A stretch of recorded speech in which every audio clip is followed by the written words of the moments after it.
আমি খুব সুন্দর একটা কথা বলছি বা একটা ভালো আইডিয়া বললাম, কিন্তু কেউ এটাকে গুরুত্ব দিচ্ছে না। এই ঘটনা আমাদের অনেকের সঙ্গে কিন্তু হয়। সো পরক্ষণে আমরা কি চিন্তা করি যে আরে এত ভালো কথা বললাম, কিন্তু ও আইডিয়াটা কেউ কোনো গুরুত্বই দিল না, দামই দিল না, গুইনেই দেখলো না। এরকম অনেক সময় হয় না বলেন? সো এইটার কারণ কিন্তু আপনার ওই আইডিয়াটা পচা, আইডিয়াটা ভালো না, আপনার কথাটা সুন্দর হয় নাই, এগুলা না। মূল কারণ কিন্তু হচ্ছে যে অন্যটা। হ্যাঁ, কোনো কোনো ক্ষেত্রে এটা হয় যে আমাদের আইডিয়াটাও হয়তো খুব একটা ভালো থাকে না, কিন্তু ম্যাক্সিমাম টাইমে যেটা হয় যে আমি যে কথাটা বললাম বা যে আইডিয়াটা দিলাম ওইটা বেশ ভালো, ওইটা মোটামুটি ঠিকও আছে, কিন্তু আমি যেই টোনে বা যেই ভঙ্গিতে মানুষের সামনে আমার ওই কথাটা বা আমার ওই আইডিয়াটা আমি উপস্থাপন করছি, ওইটা কিন্তু সুন্দর হয় নাই। দ্যাটস ওয়াই মানুষ হয়তো আমাকে গুরুত্ব দিচ্ছে না। সো এটার খুব সুন্দর কিছু উদাহরণ আছে রাসূলুল্লাহ সাল্লাল্লাহু আলাইহি ওয়াসাল্লামের জীবন থেকে। আমরা একটু দেখব যে রাসূলুল্লাহ সাল্লাল্লাহু আলাইহি ওয়াসাল্লাম যখন দিন প্রচার করছেন, সো দিনকে মানুষের কাছে পৌঁছানোর জন্য এক এক শ্রেণী পেশার মানুষের কাছে দিনটাকে নবীজি কিন্তু এক একভাবে প্রেজেন্ট করতেন বা উপস্থাপন করতেন। আমি কিছু উদাহরণ দেই।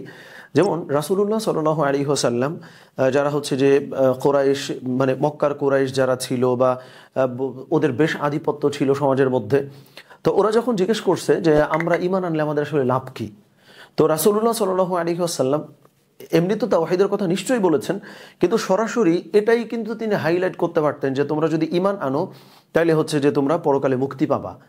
এইটার পাশাপাশি রাসূলুল্লাহ সাল্লাল্লাহু আলাইহি ওয়াসাল্লাম এই ব্যাপারটাও কিন্তু খুব গুরুত্ব দিয়ে প্রেজেন্ট করছেন যে তোমরা যদি ঈমান আনো তাহলে আরবি অনারবি, মানে আরবি এবং আজমি সবার উপরে তোমাদের একটা আধিপত্য বিস্তার হবে, বা হচ্ছে যে সবার উপরে তোমাদের একটা কর্তৃত্ব তৈরি হবে। এটা কিন্তু নেগেটিভ অর্থে না, মানে সত্যিকারের অর্থে রাসূলুল্লাহ সাল্লাল্লাহু আলাইহি ওয়াসাল্লাম কিন্তু মেইন করে বলছিলেন যে তোমরা যদি ঈমান আনো তাহলে হচ্ছে তোমরা এইটা পাবা। আবার রাসূলুল্লাহ সাল্লাল্লাহু আলাইহি ওয়াসাল্লাম অনেকের কাছে জান্নাতের কথাটা অনেক বেশি হাইলাইট করছেন। অনেকের কাছে রাসূলুল্লাহ সাল্লাল্লাহু আলাইহি ওয়াসাল্লাম শিরকের ভয়াবহতাকে অনেক বেশি হাইলাইট করছেন। তো এইটা কেন বললাম, যে তৎকালে সমাজের তো নানাবিধ শ্রেণী পেশার মানুষ ছিল বা মানুষের বিভিন্ন রকম পরিস্থিতি ছিল। তো রাসূলুল্লাহ সাল্লাল্লাহু আলাইহি ওয়াসাল্লাম প্রত্যেকটা গোত্র, গ্রুপ অফ পিপল, তারা আসলে কি ফেস করছে, তারা কি চ্যালেঞ্জের ভেতর দিয়ে যাচ্ছে, ওইটা নবীজি বুঝতেন।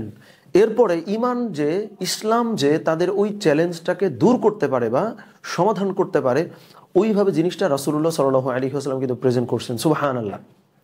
তার মানে একটা ভালো আইডিয়া, সেই আইডিয়া আপনি যদি সবার কাছে একদম এক সুরে, এক টোনে, এক ভঙ্গিতে, এক ফরম্যাটে, এক কথায় শেয়ার করেন, তাহলে কিন্তু ভাই অনেকে আপনার অ্যাপ্রিসিয়েট করবে না।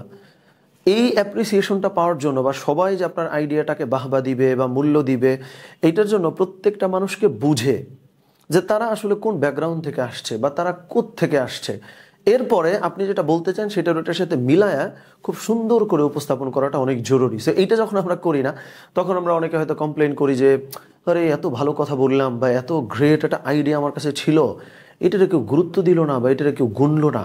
সো মূলত আইডিয়াতে সমস্যা ব্যাপারটা তা না, কখনো কখনো সেটা থাকতে পারে, তবে অধিকাংশ সময়ে ওই আইডিয়াটা আমি মানুষের সামনে কিভাবে উপস্থাপন করতেছি, ওই উপস্থাপনার কারণে আমার একটা ভালো আইডিয়াও মানুষের কাছে হয়তো প্রশংসা পায় না।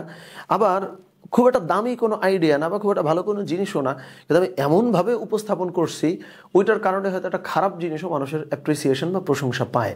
এটা কিন্তু ঘটে। সো এই ব্যাপারটা আমরা একটু বললাম এই জন্য যে রাসূলুল্লাহ সাল্লাল্লাহু আলাইহি ওয়াসাল্লাম যেইভাবে স্থান কাল পাত্র ভেদে সুন্দর করে কথা বলতে পারতেন, সমস্ত কিছু উপস্থাপন করতে পারতেন, আমাদেরকে এটা করতে হবে।